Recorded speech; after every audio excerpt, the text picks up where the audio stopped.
ils en ont, l'andouille de Vire, ils en ont un. Nous, on n'a rien. Et j'ai trouvé un ami et je lui ai demandé, tiens, est-ce qu'on ne pourrait pas faire, par exemple, la polka des rillettes? Et 2 jours après, il m'invitait à écouter une polka des rillettes qu'il avait composée.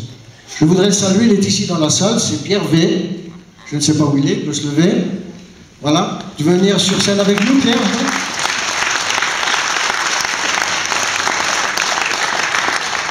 Pierre V qui était mamertin à l'époque et qui est maintenant en Bretagne. Et puis on s'est aperçu au bout de quelques années qu'on avait un air, une polka des rillettes, mais qu'on n'avait pas de paroles. Alors sur une autre boutade, où une amie m'a dit ben, tiens, je vais te composer des paroles. Et en 1996, c'est-à-dire quelques années plus tard, elle a composé des paroles, et malheureusement ces paroles n'ont jamais été chantées avec l'air de la polka des rillettes. Et ce soir, à la Ferté-Bernard, on nous a fait la surprise de monter cette chanson sur l'air de la polka des rillettes.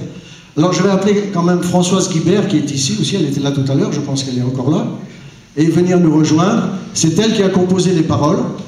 Alors ces paroles, on a essayé de les chanter, les Québécois ont essayé de nous les chanter quand on est allé au Québec il y a 2 ans, mais bon, ça n'a pas été une très grande réussite, ils n'avaient pas l'air, ils ont fait ce qu'ils ont pu, mais enfin en France, eh bien, on ne l'avait jamais chanté encore en public.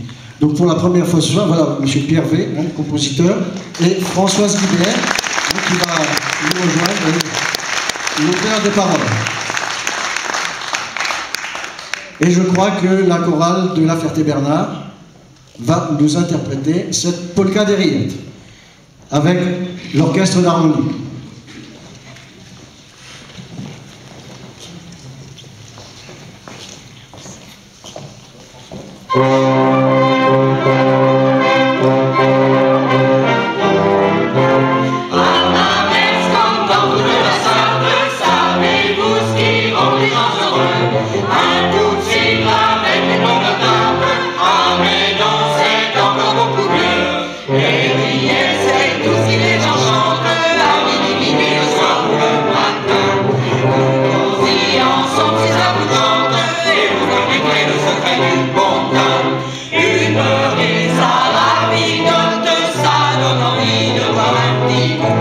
Ça